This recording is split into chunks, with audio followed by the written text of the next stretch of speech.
স্বাগত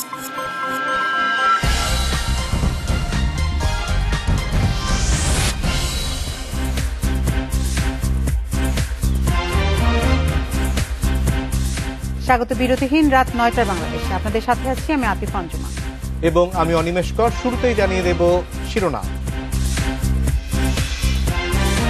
ডুবোচরে পদ্মায় সেতুর উজানে তীব্র স্রোতেই পিলারে ফেরির ধাক্কা, চালকদের প্রশিক্ষণে জোর।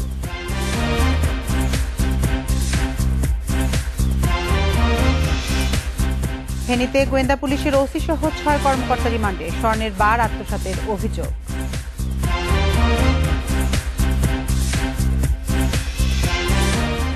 দেনার তথ্য দিতে ৩ সপ্তাহের সময় ই ভ্যালিকে, ৪০৭ কোটি টাকার ঋণ, ৬৫ কোটির সম্পদ।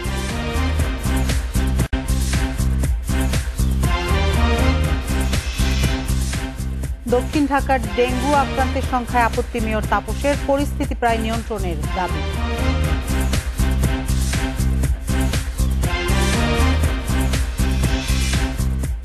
করোনায় আরো ২৩৭ মৃত্যু, নতুন রোগী ১০,৫০০, শনাক্তের হার ২৩% বেশি।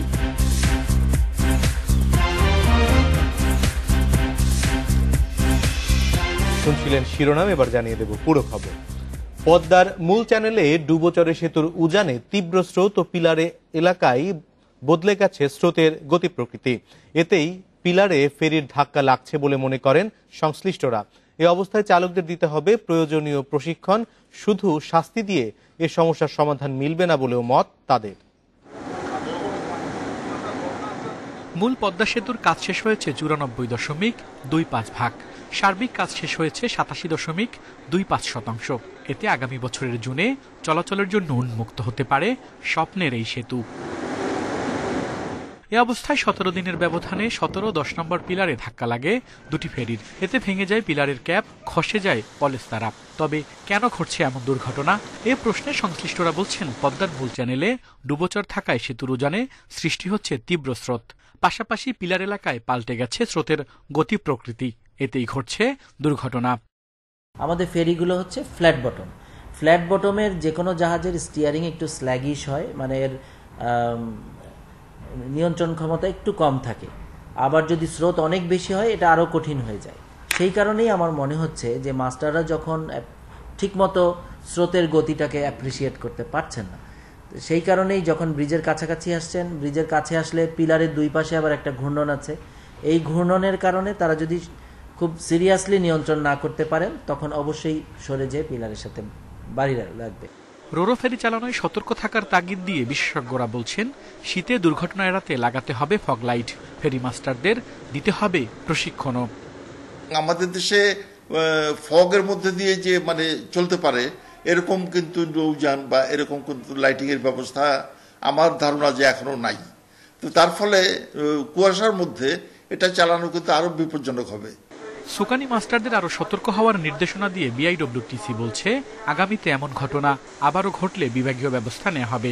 যারা জাহাজ পরিচালনা করছেন তাদেরকে আমরা অত্যন্ত সতর্কতার সাথে এই জায়গাটা অতিক্রমের জন্য আমরা নির্দেশনা দিয়েছি এবং তারা যতদূর সম্ভব তারা তাদের চেষ্টা করছে।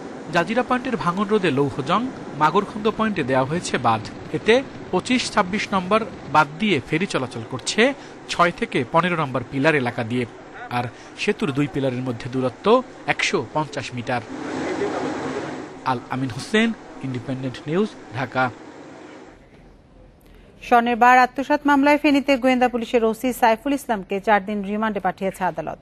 এছাড়া অন্য ৫ কর্মকর্তাকে ৩ দিন করে রিমান্ডে জিজ্ঞাসাবাদের অনুমতি দেওয়া হয়েছে। ব্যবসায়ীর কাছ থেকে ২০টি স্বর্ণের বার ছিনিয়ে নেওয়ার অভিযোগে তাদের গ্রেপ্তার করা হয়। ফেনীতে স্বর্ণ ব্যবসায়ীর কাছ থেকে ২০টি স্বর্ণের বার ছিনিয়ে নেয় ৬ পুলিশ কর্মকর্তা। মঙ্গলবার গোয়েন্দা পুলিশের ওসি সাইফুল ইসলাম, এসআই মিজানুর রহমান, নুরুল হক, মোতাহার হোসেন, এএসআই অভিজিৎ বড়ুয়া ও মাসুদ রানাকে গ্রেপ্তার করা হয়। ঢাকায় যাওয়ার পথে আমাকে ব্যারিকেড দিয়ে একটা জায়গায় আটক করার পর ওরা আমার থেকে মালগুলো অনেকটা জোরপূর্বক ছিনিয়ে নেয়। আমি ওদেরকে বলছিলাম যে আমার কাগজপত্র আছে, আমাকে আপনারা থানায় নিয়ে যাবেন। হ্যাঁ, আমি ওখানে বল, কিন্তু ওরা কোনো কথা শুনে নাই। বুধবার দুপুরে 6 আসামিকে ফেনীর সিনিয়র জুডিশিয়াল ম্যাজিস্ট্রেট আদালতে হাজির করা হয়। এ সময় প্রত্যেকের 5 দিন করে রিমান্ড আবেদন করেন তদন্ত কর্মকর্তা। শুনানি শেষে বিচারক আব্দুল্লাহ খান অভিযুক্ত ওসি সাইফুল ইসলামকে 4 দিন ও অন্যদের 3 দিন করে রিমান্ড মঞ্জুর করেন। 1 নম্বর আসামিকে 4 দিনে পুলিশ রিমান্ড মঞ্জুর করেছে, বাকি 5 জনকে 3 দিনে পুলিশ রিমান্ড মঞ্জুর করা হয়। বাকি যে আবেদন করেছে জামিন আবেদন নামঞ্জুর করা হয়েছে। বিজ্ঞ আদালতকে বলছি ওনাদের রিমান্ডের আবশ্যকতা দরকার আছে, আর এর পরিপ্রেক্ষিতে বিজ্ঞ আদালত এই 1 নম্বর আসামি ওসি তদন্ত সাইফুল ইসলামকে 7 দিনের এবং আরো 2 জন আসামিকে 3 দিন করে রিমান্ড মঞ্জুর করছে। 8 আগস্ট চট্টগ্রাম থেকে ঢাকা যাওয়ার পথে গোপাল দাসের 20টি স্বর্ণের বার ছিনিয়ে নেয় পুলিশ। পরদিন ফেনী মডেল থানায় মামলা করেন ওই ব্যবসায়ী। উদ্ধার হয় 15টি স্বর্ণের বার, যার দাম 1.5 কোটি টাকার উপরে। Independent news desk. নব্য জেএমবির সামরিক শাখার প্রধান প্রশিক্ষক ও বোমা প্রস্তুতকারক সহ 3 জনকে আটক করেছে ডিএমপির counter terrorism and transnational crime unit. মঙ্গলবার রাজধানীর কাফরুলে এক অভিযান চালিয়ে তাদের আটক করা হয়। বুধবার দুপুরে ডিএমপির মিডিয়া সেন্টার এক সংবাদ সম্মেলনে সিটিটিসির প্রধান মোহাম্মদ আসাদুজ্জামান বলেন, আটককৃতদের কাছ থেকে বিস্ফোরক পদার্থ উদ্ধার করা হয়েছে।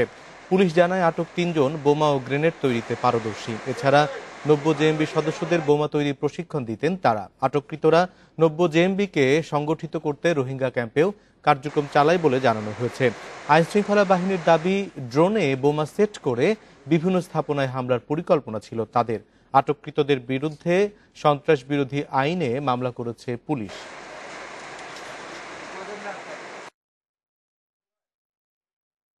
একটি বড় কেমিক্যাল কোম্পানিতে চাকরি করে সেখান থেকে বিপুল পরিমাণ এক্সপ্লোসিভ প্রিকারসার, যেটাকে আমরা বলি, যার মাধ্যমে বড় রকমের আইডি প্রস্তুত করা সম্ভব, সেই এক্সপ্লোসিভ প্রিকারসার নিয়ে বড় ধরনের হামলার পরিকল্পনা করছিল। মাদক মামলায় মডেল ফারিয়া মাহবুব পিয়াসার রিমান্ড নামঞ্জুর করে কারাগারে পাঠিয়েছে আদালত। আজ আদালতে হাজির করে 2 মামলায় পিয়াসার 12 দিনের রিমান্ড আবেদন করে সিআইডি। অন্যদিকে রিমান্ড বাতিল ও জামিন চেয়ে আবেদন করেন পিয়াসার আইনজীবীরা। শুনানি শেষে রাষ্ট্রপক্ষ ও আসামি পক্ষের 2 আবেদনই খারিজ করে দিয়েছে আদালত। এদিকে গুলশান থানার মাদক মামলায় পরিমনির কস্টিউম ডিজাইনার জিমিরও রিমান্ড ও জামিন আবেদন খারিজ করে কারাগারে পাঠিয়েছে আদালত। এর আগে পিয়াসা 2 দফায় 12 দিন এবং জিমি 3 দিনের রিমান্ডে ছিল।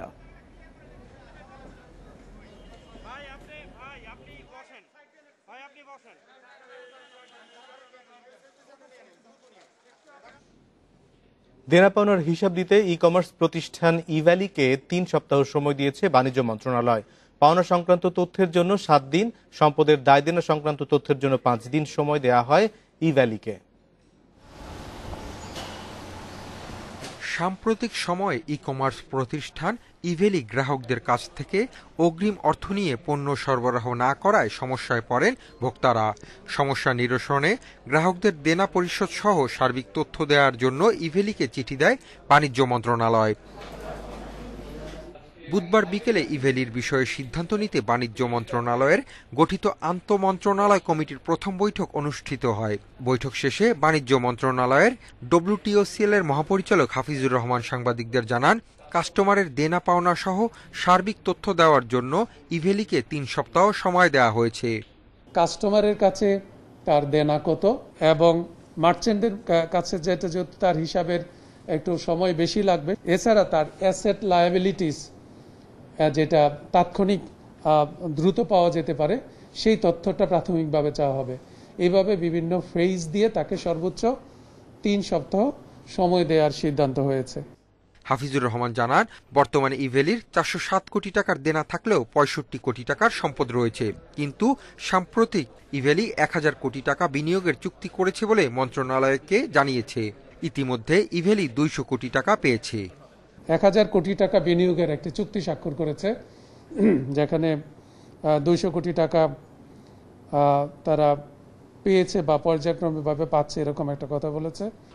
ইভ্যালি গ্রাহকদের পণ্য সরবরাহের যে প্রতিশ্রুতি দিয়েছে তা তারা পর্যায়ক্রমে সরবরাহ করবে এবং 15 দিন অন্তর অন্তর একটি প্রতিবেদনের মাধ্যমে মন্ত্রণালয়কে জানাবে বলে নিশ্চিত করেছে। Hasib Mahmud Shah, independent news, Dhaka. প্রতিদিনই বাড়ছে ডেঙ্গু রোগীর সংখ্যা। স্বাস্থ্য অধিদপ্তরের তথ্য মতে রোগীদের 80%ই দক্ষিণ ঢাকার বাসিন্দা। সিডিসির এমন তথ্যের সাথে একমত নন দক্ষিণ ঢাকার মেয়র। তার দাবি, এডিসির বিস্তার অনেকটাই নিয়ন্ত্রণে আনতে পেরেছে সিটি কর্পোরেশন। রাজধানীর খিলগাঁওয়ে মশা নিধন কার্যক্রম পরিদর্শনে গিয়ে এসব কথা বলেন তাপস। আগস্টের 11 দিনে ডেঙ্গু আক্রান্তের সংখ্যা প্রায় ২৫০০। এডিসির বিস্তার ঠেকাতে অভিযান চালাচ্ছে 2 সিটি কর্পোরেশন। তবে স্বাস্থ্য অধিদপ্তর বলছে ঢাকা দক্ষিণে সুফল কম। দক্ষিণে কিন্তু জনঘনত্ব বেশি এবং স্থাপনাগুলো কিন্তু খুব কাছাকাছি তৈরি হয়েছে, যেটি চাইলেই একেবারে দূরে দূরে তৈরি করে বা পুনর্নির্মাণ করা বোধহয় এত সহজ হয় না, সে কারণে খানিকটা বেশি। ৮০% ডেঙ্গু রোগী দক্ষিণ ঢাকার, তারপরও দুশ্চিন্তা নেই মেয়র তাপসের। বরং দাবি অনেকটাই নিয়ন্ত্রণে এসেছে এডিসের বিস্তার। এ মাসের পর এডিসের লার্ভা থাকবে না বলেও ঘোষণা দিয়েছেন তিনি। এটা সঠিক না, এখনো বলা যাবে না যে এভাবে ঢালাওভাবে যে ৮০% ঢাকা দক্ষিণ সিটি কর্পোরেশন এলাকায়, ২০% অন্য এলাকায়। আমরা বিপুল পরিমাণের রোগী পাচ্ছি, যারা বিভিন্ন জেলা থেকে আসছে, যশোর থেকে আসছে, নোয়াখালী থেকেও আমরা পেয়েছি, কুমিল্লা থেকেও পাচ্ছি, গাজীপুর থেকেও পাচ্ছি। আমরা কিন্তু সব জায়গায় সবার সাথে যোগাযোগ করছি।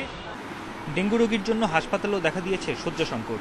রাজধানীর মিটফোর্ড হাসপাতালে ৮০ বেডের বিপরীতে ডেঙ্গু রোগী ভর্তি রয়েছে ১৪৭ জন। চিকিৎসকরা বলছেন রোগী আরও বাড়লে পরিস্থিতি সামাল দেওয়া কষ্টকর হবে। চাপটা সামাল দেওয়ার জন্য আমাদের নতুন ডেঙ্গু ইউনিটটা সার্সরি মোল্লা মেডিকেল হসপিটালে এই নতুন ডেঙ্গু ইউনিটটা চালু করা হয়েছে।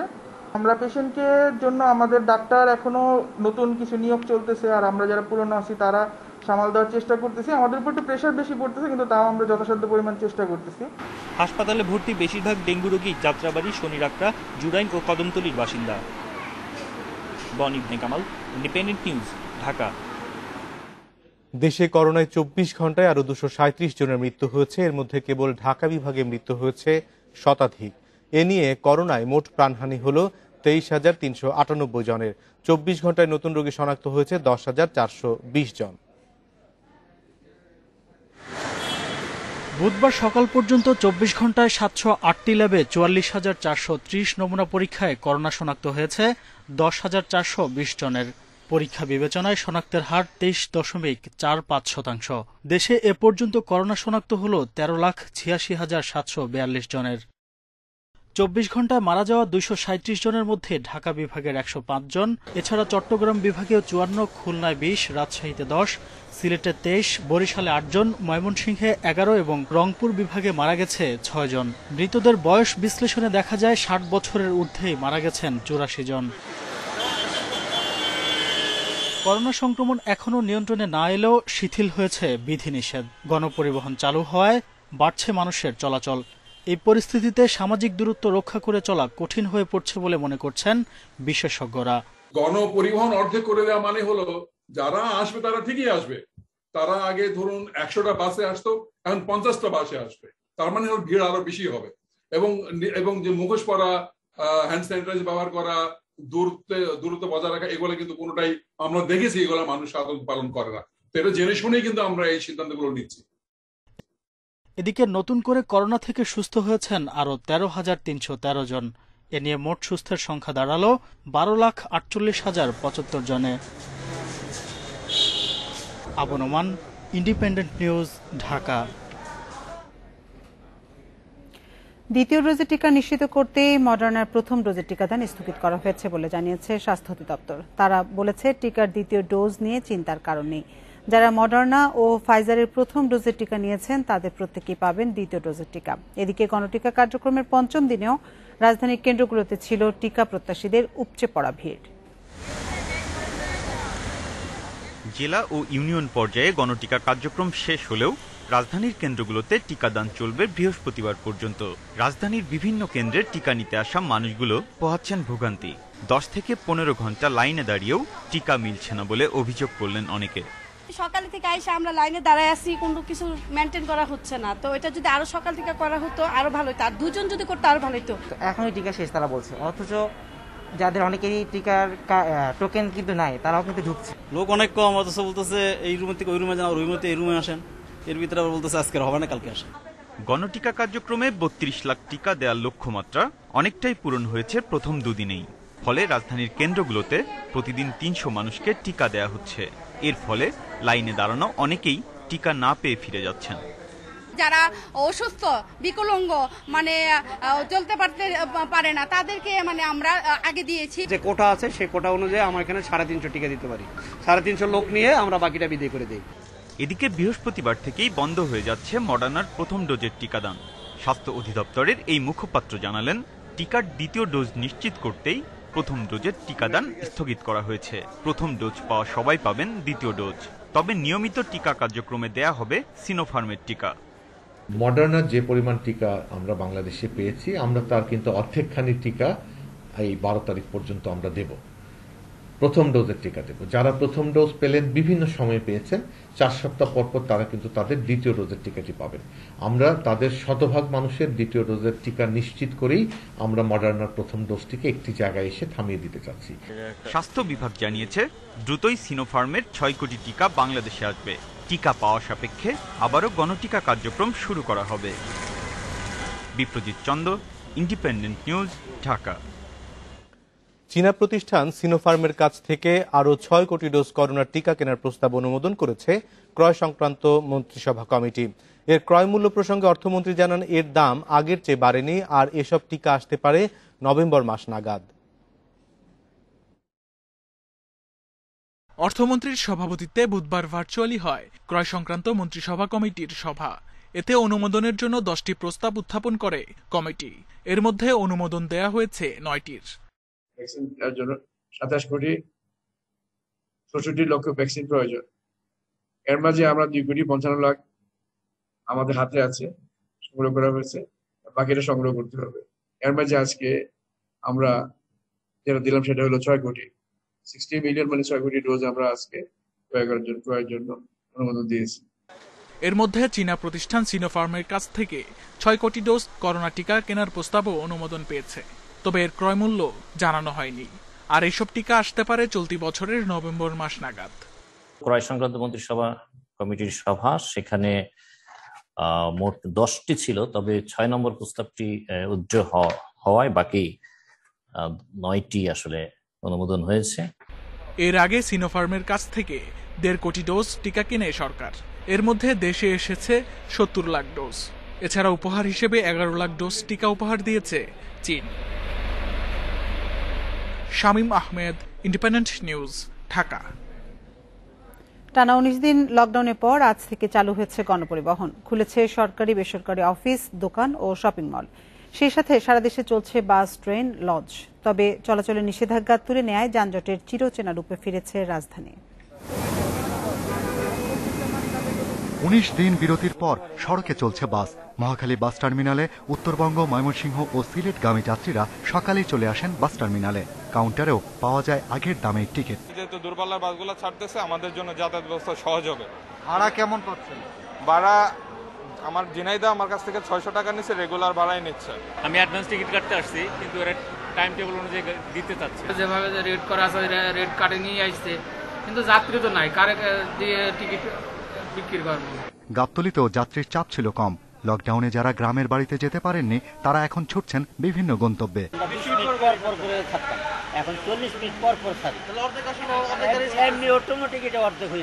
বুধবার সকালে অফিসগামীদের চাপ থাকলেও গণপরিবহন ছিল কম, তাই লেগুনা রিকশায় চড়ে বসেন অনেকে। তবে 10টার পর থেকে বাড়তে থাকে গাড়ির চাপ।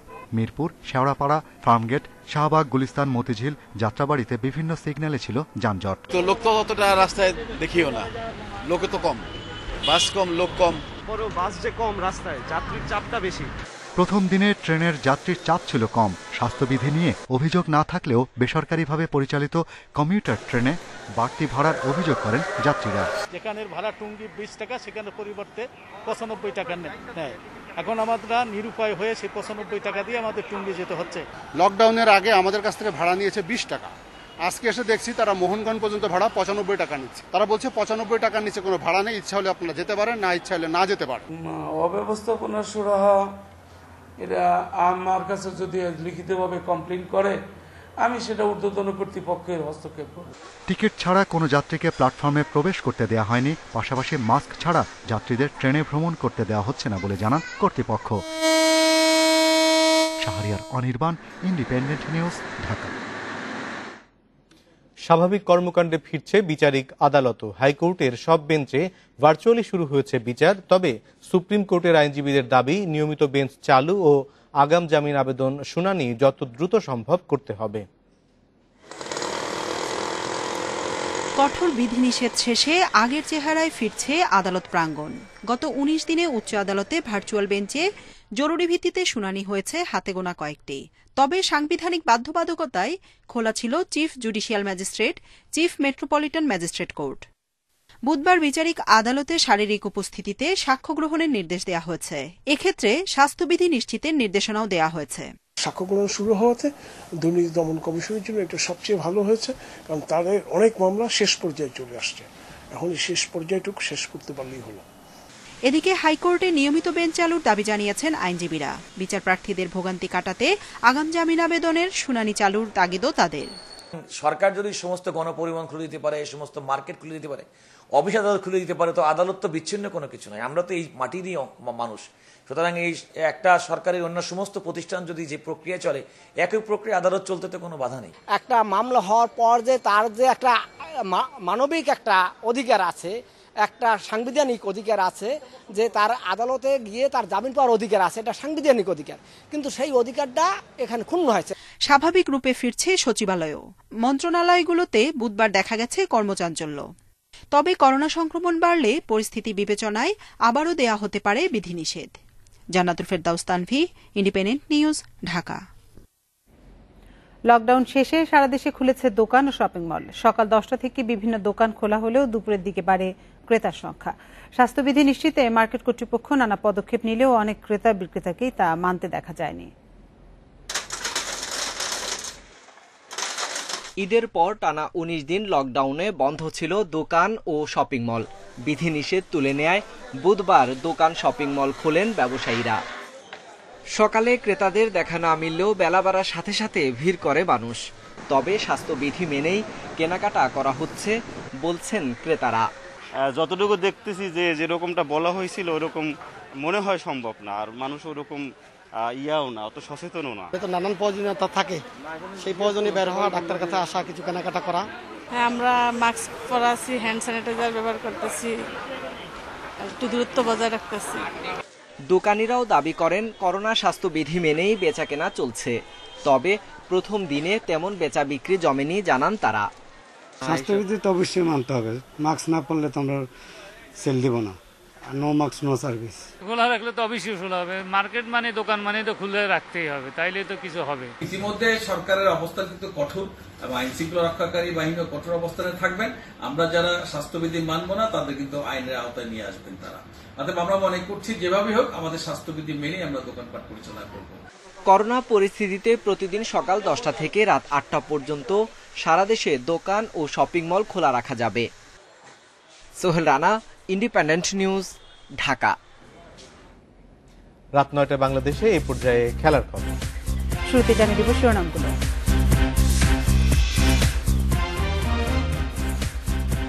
একই দিনে আইসিসির 2 সুখবর। টি-20 অলরাউন্ডার র্যাঙ্কিং এর শীর্ষে ফিরলেন সাকিব, জুলাইয়ের সেরা ক্রিকেটার নির্বাচিত।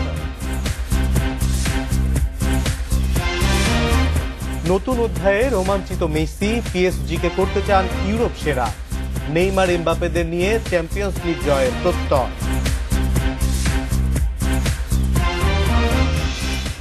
একই দিনে 2টি সুখবর সাকিব আল হাসানের জন্য। অস্ট্রেলিয়া সিরিজের দুরন্ত পারফরমেন্সে টি-20 অলরাউন্ডার র্যাঙ্কিং এর শীর্ষে ফিরেছেন সাকিব, আর প্রথমবার আইসিসির প্লেয়ার অব দ্য মান্থ নির্বাচিত হয়েছেন। মার্স ওয়েলসের সাথে লড়াইয়ে জুলাই মাসে সেরা টাইগার তারকা। মুস্তাফিজেরও র্যাঙ্কিং এর উন্নতি হয়েছে, 10 ধাপে গিয়ে টি-20 শীর্ষ 10 এখন কাটার মাস্টার।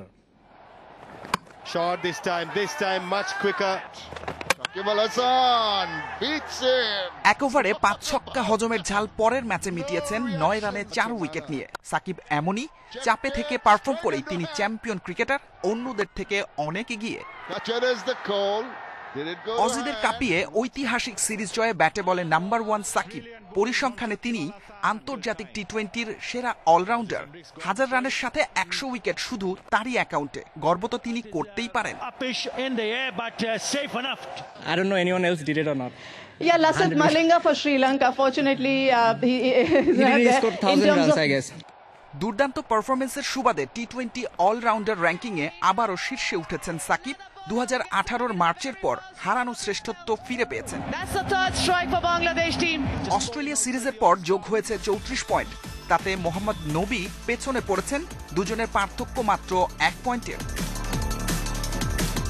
একই দিনে আইসিসি দিয়েছে আরও একটা সুখবর। জুলাই মাসের সেরা ক্রিকেটার নির্বাচিত হয়েছেন সাকিব। ভোটে হেরে গেছেন মিচেল মার্শ আর হেইডেন ওয়ালশ। মুশফিকের পর দ্বিতীয় বাংলাদেশির এই কীর্তি। নিষেধাজ্ঞা কাটিয়ে প্রত্যাবর্তনের পর সাদা বলে 5টা সিরিজ খেলে 3টায় সেরা সাকিব। তার উপস্থিতি দলের আত্মবিশ্বাস বাড়িয়েছে বহুগুণ। আই জাস্ট হোপ যে ও অনেকদিন ফিট থাকবে, আমাদের আরো 4-5 বছর সার্ভিস দিতে পারবে। কারণ আমরা যখন একটা নতুন ব্যাচ তৈরি করার চেষ্টা করছি, নতুন ছেলেরা আসছেন, পারফর্ম করছেন, এদের সাথে কিন্তু সাকিবের মতো প্লেয়ারদের খেলাটা খুব ইম্পর্টেন্ট। স্বল্প বিরতি শেষে সামনেই নিউজিল্যান্ডের সাথে মোকাবিলা। টি-20তে প্রথমবার কিউই বধে সাকিবই টাইগারদের প্রধান অস্ত্র। সাইদ সাদি, ইন্ডিপেন্ডেন্ট নিউজ। ঘরের মাঠে অস্ট্রেলিয়ার বিপক্ষে সাফল্য আত্মবিশ্বাস যোগাচ্ছে। তবে টি-20 বিশ্বকাপের চ্যালেঞ্জ ভিন্ন কন্ডিশনের সাথে ক্রিকেটারদের দ্রুত মানিয়ে নেওয়ার সুযোগ করে দিতে চায় বিসিবি। সেই লক্ষ্যে আগেভাগেই ওমান যাবার লক্ষ্য। সবকিছু নির্ভর করবে ভিসা এবং কোয়ারেন্টাইন শর্তের উপর, জানিয়েছেন বোর্ডের প্রধান নির্বাহী নিজামুদ্দিন চৌধুরী।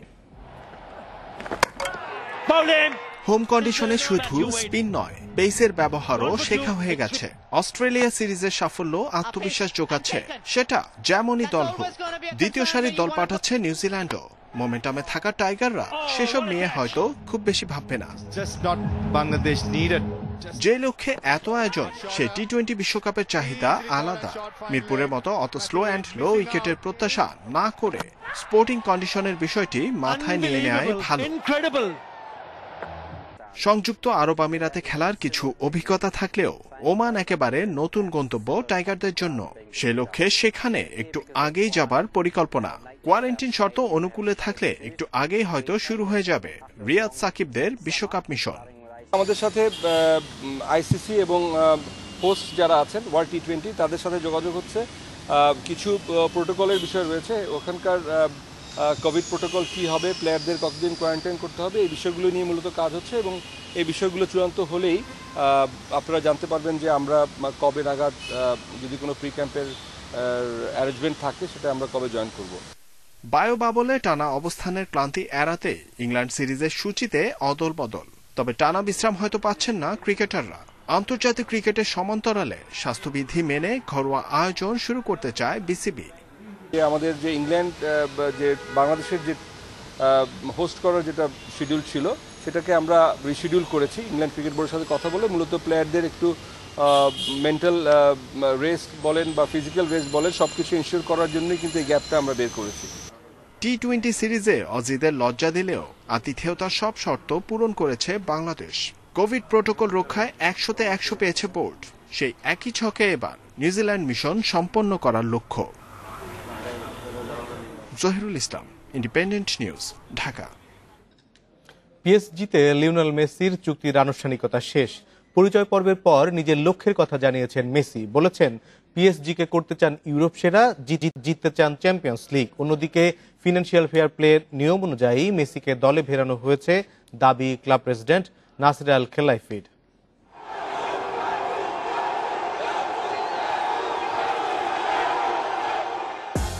বার্সেলোনা থেকে প্যারিস, নতুন ঠিকানা পিএসজি।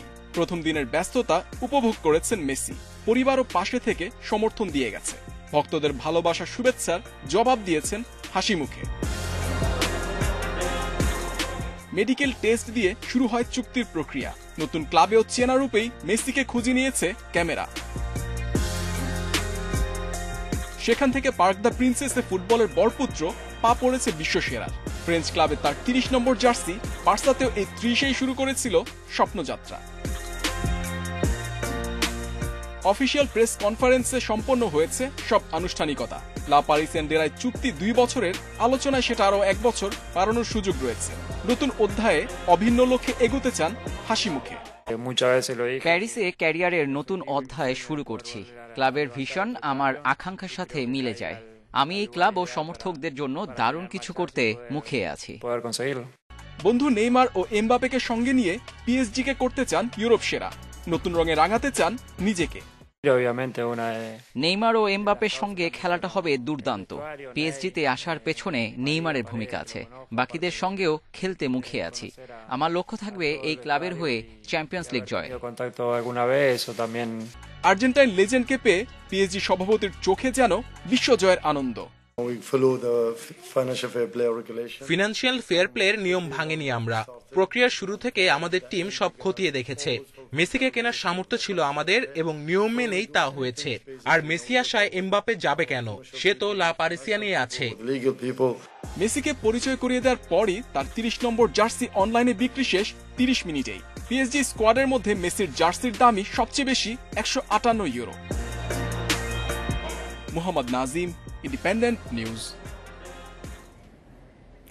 সাফ চ্যাম্পিয়নশিপের আগে ফিফা উইন্ডোতে প্রস্তুতি ম্যাচ খেলার চেষ্টা চালাচ্ছে বাফুফে। প্রিমিয়ার লিগের কারণে জাতীয় দলের ক্যাম্প শুরুর সম্ভাবনা এ মাসের শেষ দিকে।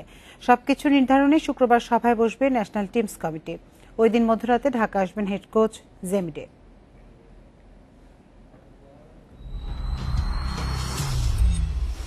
ঘরের মাঠের সাফ চ্যাম্পিয়নশিপ সরে গেছে মালদ্বীপে। 1 থেকে 13 অক্টোবর সময় ঠিক হয়েছে, কিন্তু চূড়ান্ত হয়নি ফরম্যাট। 5 দেশের অংশগ্রহণ নিশ্চিত ঝুলিয়ে রেখেছে ভুটান। সাফের প্রস্তুতিতে ভারত নেপাল সিরিয়াস আগে ভাগেই শুরু করেছে অনুশীলন। টুর্নামেন্টের আগে নিজেদের মধ্যে প্রস্তুতি ম্যাচও খেলবে দু দল। আর বরাবরের মতোই পিছিয়ে বাংলাদেশ। লিগ চলবে 27 আগস্ট পর্যন্ত। এর আগে ক্যাম্প শুরুর সুযোগ নেই।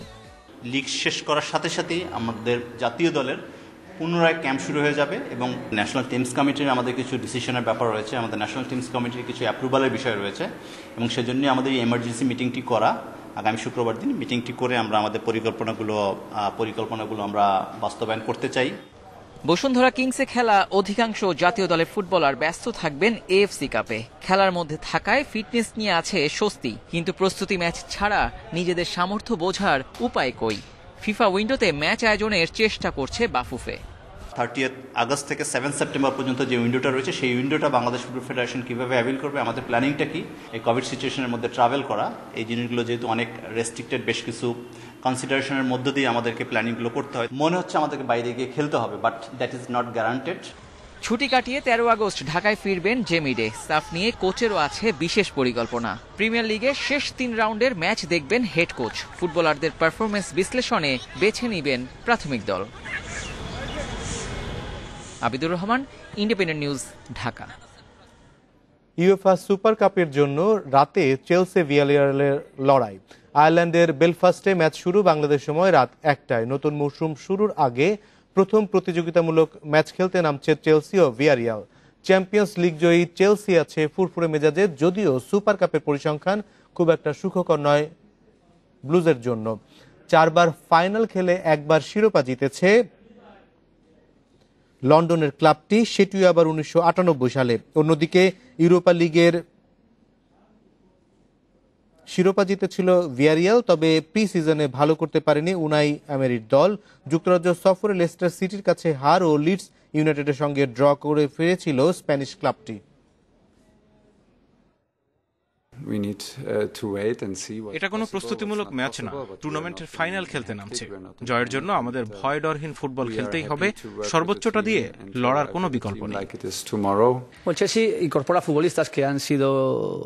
চেলসিতে এমন কিছু ফুটবলার আছে যারা ইউরোর ফাইনালে খেলেছে, যে কারণে ক্লাবের সাথে অনুশীলনের সুযোগ পায়নি।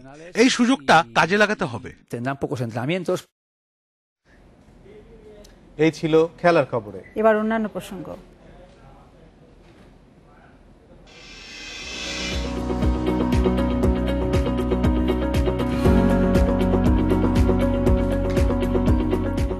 কঠোর লকডাউন বদলে দিয়েছে রাজধানী ঢাকার বাতাস। নেই প্রাণঘাতী দূষণ, সতেজ হাওয়ায় নিঃশ্বাস নিতে পারছেন নগরবাসী। 35% দূষণ কমায় দূষিত শহরের তালিকায় অনেকটাই নিচে চলে এসেছে ঢাকা। এই অবস্থা ধরে রাখতে যত দ্রুত সম্ভব মেয়াদোত্তীর্ণ যানবাহন, অপরিকল্পিত নির্মাণ ও কারখানা দূষণ বন্ধে কার্যকর পদক্ষেপ চেয়েছেন পরিবেশবাদীরা।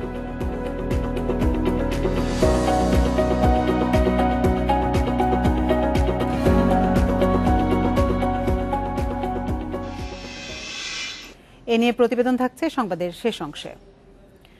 করোনাকালে প্রায় 2.5 লাখ প্রার্থীর চাকরির বয়স শেষ হয়েছে। যাদের বয়স আছে তাদেরও 1.5 বছর সময় নষ্ট হয়েছে। জনপ্রশাসন মন্ত্রণালয় বলছে এই সময়ে চাকরির বয়স শেষ হয়ে গেলেও ডিসেম্বর পর্যন্ত আবেদন করা যাবে। করোনার কারণে গত 1.5 বছরে নিয়োগ পরীক্ষা হয়নি বললেই চলে। এরই মধ্যে চাকরির বয়স শেষ রাকিব ইসলামের। সামনে যেগুলো পরীক্ষা হওয়ার কথা ছিল সবগুলোই স্থগিত বা সার্কুলার স্থগিত, তো সেগুলো তো ক্ষতিগ্রস্ত হচ্ছে।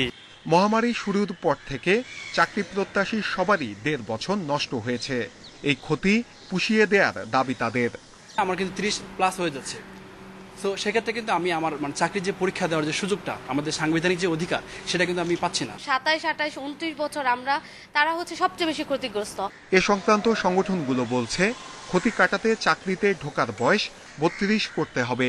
যারা নীতি নির্ধারক আছেন তাদের কাছে আমরা উদ্যত আহ্বান জানাচ্ছি, আকুল আবেদন জানাচ্ছি, আমাদের একটা আর্তি জানাচ্ছি যে আমাদের দিকে একটা সুদৃষ্টি দেন।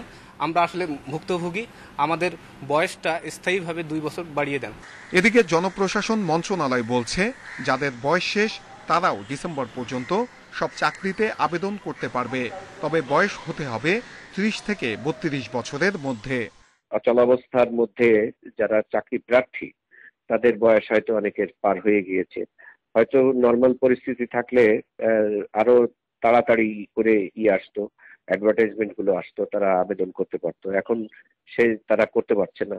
এই বিষয়টি বিবেচনা করে আমরা কাজ করছি। তবে বয়স 32 করার বিষয়ে চূড়ান্ত সিদ্ধান্ত হয়নি বলে জানায় মন্ত্রণালয়। সংশ্লিষ্টরা বলছেন করোনার কারণে বেকারত্বের হার ব্যাপক আকারে বাড়ছে, তাই নতুন কর্মসংস্থান সৃষ্টির বিষয়ে নীতি নির্ধারকদের এখন থেকেই কাজ করতে হবে। নূরে আলম, ইন্ডিপেন্ডেন্ট নিউজ, ঢাকা। করোনায় প্রাতিষ্ঠানিক ও অপ্রাতিষ্ঠানিক খাতের অসংখ্য যুবক বেকার হলে এদের বিষয়ে সরকার তেমন কোনো পরিকল্পনা নেই। দেখছিলেন এই বিষয়ে একটি খবর একটু আগেই, এই বিষয়ে আরেকটি প্রতিবেদন আমরা দেখাতে চাই। করোনায় প্রাতিষ্ঠানিক অপ্রাতিষ্ঠানিক খাতের অসংখ্য যুবক বেকার হলেও এদের রক্ষায় সরকারের তেমন কোনো পরিকল্পনা নেই কোনো প্রয়োজনীয় তথ্যপাত্র। সকালে এসডিজি বাস্তবায়নে নাগরিক প্ল্যাটফর্মের এক আলোচনা সভায় উঠে আসে সব তথ্য। করোনা মহামারীতে দীর্ঘ হয়েছে বেকারের তালিকা, কমেছে নতুন কর্মসংস্থানের সুযোগ, এতে তরুণদের মধ্যে বেড়েছে বেকারত্ব। আন্তর্জাতিক শ্রম সংস্থা আইএলও এর তথ্য অনুসারে করোনার আগে 15 থেকে 24 বছর বয়সীদের মধ্যে প্রতি 100 জনে বেকার ছিল 12 জন। করোনায় এটি বেড়ে দাঁড়িয়েছে 25 জনে। আলোচনায় বলা হয়, করোনায় প্রাতিষ্ঠানিক ও অপ্রাতিষ্ঠানিক খাতের অসংখ্য তরুণ যুবক কাজ হারিয়েছেন। করোনায় এদের সামাজিক সুরক্ষার দৃশ্যমান কোনো পরিকল্পনাও সরকারের নেই। কর্মসংস্থান হারানো বেশিরভাগ তরুণই প্রত্যন্ত গ্রাম অঞ্চলে বাস করেন। কেউ ভ্যান কিনে সবজি বিক্রি করতেন, কেউ হয়তো হকারি করছিলেন। তো এবং এই যে নিঃস্ব হয়ে যাওয়া তরুণ, তাদের জন্য কোনো ধরনের সামাজিক সুরক্ষা বা ভবিষ্যতে তাদের উঠে দাঁড়ানোর কোনো জন্য পুঁজির ব্যবস্থা করে দেওয়া, এই ধরনের কোনো প্রোগ্রাম কিন্তু আমরা দেখি না। যুব উন্নয়ন নীতিমালা আরো গণমুখী করা প্রয়োজন। এজন্য যুব উন্নয়ন নীতি পরিবর্তন প্রয়োজন বলে মনে করেন বিশ্লেষকরা। যে বিচ্ছিন্নতা বিপন্নতা ছিল তার সাথে অতিমারি এই দ্বন্দ্বকে আরো বেশি প্রকট করেছে, আরো পার্থক্য বাড়িয়েছে। যেহেতু এটা একটা আবার নতুন প্রেক্ষিত শুরু হয়েছে, ইস্যু হয়েছে যে কোন নীতি দিয়ে তাহলে নীতিগুলোকে শুধু আগের হিসাবে না আবার নতুন হিসাবে সাজানোর বিষয় উঠেছে। করোনায় কর্মসংস্থান হারানোর ফলে যুব সমাজে নেতিবাচক প্রভাব পড়েছে। বর্তমান পরিস্থিতি বিবেচনায় নিয়ে এই কর্মহীন যুবকদের ব্যাপারে সরকারের আরো উদ্যোগী হওয়া দরকার বলে মনে করেন আলোচকরা। Irin Khatun, independent news, Dhaka. সরকারের নির্ধারিত দামে বিক্রি হচ্ছে না ব্রডব্যান্ড ইন্টারনেট। অনেক জায়গায় 2 থেকে 3 MBPS 500 টাকায় নিতে হচ্ছে বলে অভিযোগ গ্রাহকদের। আর বাংলাদেশ টেলিযোগাযোগ নিয়ন্ত্রক কমিশন বিটিআরসি বলছে অভিযোগ পেলে ব্যবস্থা নেওয়া হবে। প্রত্যন্ত এলাকা সহ সারা দেশে একই দামে ইন্টারনেট সেবা দিতে ব্রডব্যান্ডকে এক দেশ এক রেট ট্যারিফের আওতায় আনার উদ্যোগ নেয় সরকার। এর ফলে গত জুন থেকে নতুন দামে ব্রডব্যান্ড ইন্টারনেট সেবা পাওয়ার কার্যক্রম শুরু হয়।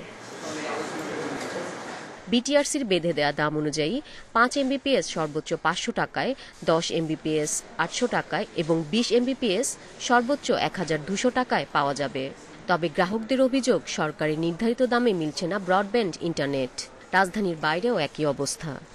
আমার আইএসপি আমাকে বিল কমানোর ব্যাপারে কোনো ইনফরমেশন দেয়নি, কিছু বলেনি। ফেসবুকই চালাইতে পারি না। আমাদের সাথে যেটা কথা ছিল সেই কাজটা ওনারা করে না। প্রপারলি আমরা ওই যে স্পিডটা সেটা আমরা পাই না, শুধু বাফারিং আর বাফারিং। খালি ঘুরে আমাদের ঠকানো হইতেছে, আমাদের ঠিক মতো দেওয়া হয় না। Internet service provider association ISPAB জানায়, কিছু জটিলতার কারণে এখনো অনেক জায়গায় সরকারের নির্ধারিত দামে সেবা নিশ্চিত করা সম্ভব হচ্ছে না। আগামী মাস থেকেই সারা দেশে একই দাম নিশ্চিত করা হবে। আইএসজিদেরও রেট ফিক্সিং হয়ে গেছে, মিনিস্ট্রি থেকে ministry post and telecommunication approve করে দিয়েছেন। এনটিটি অপারেটরদেরও রেট ফিক্সিং হয়ে গেছে। যারা এতদিন মানে নেই, গত 6 জুন থেকে আজকে পর্যন্ত, আমার মনে হয় যে 1 সেপ্টেম্বরের পর থেকে সবাই এটা মানবে। বিটিআরসি জানায়, নির্ধারিত দামে ব্রডব্যান্ড ইন্টারনেট সেবা না মেলার কোনো অভিযোগ এখনো পাওয়া যায়নি। অভিযোগ পেলেই ব্যবস্থা নেওয়া হবে। রেট ঠিক করে দিচ্ছি, কেউ কারো সিলিং অতিক্রম করতে পারবে না। জেলা পর্যায়ে জেলা প্রশাসন, উপজেলা পর্যায়ে উপজেলা প্রশাসনকে আমরা সম্পৃক্ত করেছি। মন্ত্রী মহোদয় কথা বলছেন, আসলে একটু আমাদেরকে সময় দেন। বিটিআরসি বলছে, ইন্টারনেটের সর্বোচ্চ দাম নির্ধারণ করে দেওয়া হয়েছে, তবে সেবাদাতারা চাইলে 500 টাকার কম মূল্যেও ইন্টারনেট দিতে পারবে। আইডিন Khatun, independent news, Dhaka. Corona রোধে চলমান লকডাউন বদলে দিয়েছে ঢাকার বাতাস। নেই প্রাণঘাতী দূষণ, সতেজ হাওয়ায় নিঃশ্বাস নিতে পারছেন রাজধানীবাসী। 35% দূষণ কমে যাওয়ায় দূষিত শহরের তালিকায় অনেকটা নিচে চলে এসেছে ঢাকা। অবিলম্বে মেয়াদ উত্তীর্ণ বাহন, অপরিকল্পিত নির্মাণ ও কারখানার দূষণ বন্ধে কার্যকর উদ্যোগ নেয়ার পরামর্শ পরিবেশবাদীদের। কয়েক মাস ধরে নেই দম বন্ধ করা ধুলোবালি আর কালো ধোঁয়া, ফলে বদলে গেছে বিশ্বের অন্যতম দূষিত বায়ুর শহর ঢাকার চেহারা। বায়ু দূষণের দিক থেকে 2019 ও 2020 সালে বিশ্বে প্রথম কয়েকটি শহরের অন্যতম ছিল ঢাকা। তবে করোনা লকডাউন ইতিবাচক হয়ে উঠেছে পরিবেশের জন্য। মুক্ত বাতাসে প্রাণ ভরে নিঃশ্বাস নিতে পারছে রাজধানীবাসী। যুক্তরাষ্ট্র ভিত্তিক বায়ুমান পর্যবেক্ষণ সংস্থা IQAir এর জুলাই মাসের প্রতিবেদনে বলা হয়, বায়ু দূষণের শীর্ষে থাকা ঢাকা এখন দূষিত নগরীর তালিকায় 77তম স্থানে।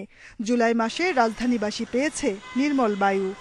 পূর্ববর্তী 5 বছরের তুলনায় প্রায় 30 থেকে 35 ভাগের মতো বায়ু দূষণ আমরা কমাতে পেরেছি। এই যে বায়ু দূষণটা কমলো, সেখানে কিন্তু আমাদের কোনো অধিদপ্তর, সরকার বা কোনো কর্তৃপক্ষের তেমন কোনো ভূমিকা নাই।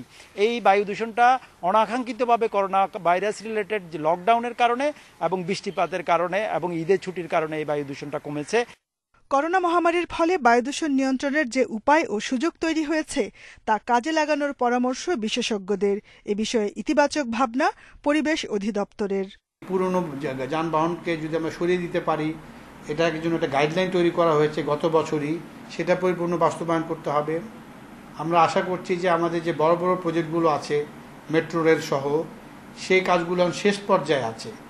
তো এগুলো যদি আগামী কয়েক মাসের মধ্যে, বিশেষ করে ডিসেম্বরের মধ্যে যদি শেষ করা সম্ভব হয়, তাহলে আগামী শীত মৌসুমে, শুষ্ক মৌসুমে আমরা যে মনে করছি যে আমাদের পলিউশন বাড়বে, এয়ার পলিউশন বাড়বে, সেটা কিছুটা কমতে পারে। বিদ্যমান আইনের প্রয়োগের পাশাপাশি নাগরিক সচেতনতা বাড়লে বায়ু দূষণ অনেকটাই কমানো সম্ভব বলে মনে করছেন বিশেষজ্ঞরা। Jahanara Parvin, Independent news, Dhaka. এই ছিল রাত 9টায় বাংলাদেশে। আর ইন্ডিপেন্ডেন্ট টেলিভিশনের সব খবরের বিস্তারিত জানতে চোখ রাখুন ফেসবুক, ইউটিউব এবং টুইটারে। এতক্ষণ সাথে থাকার জন্য ধন্যবাদ সবাইকে।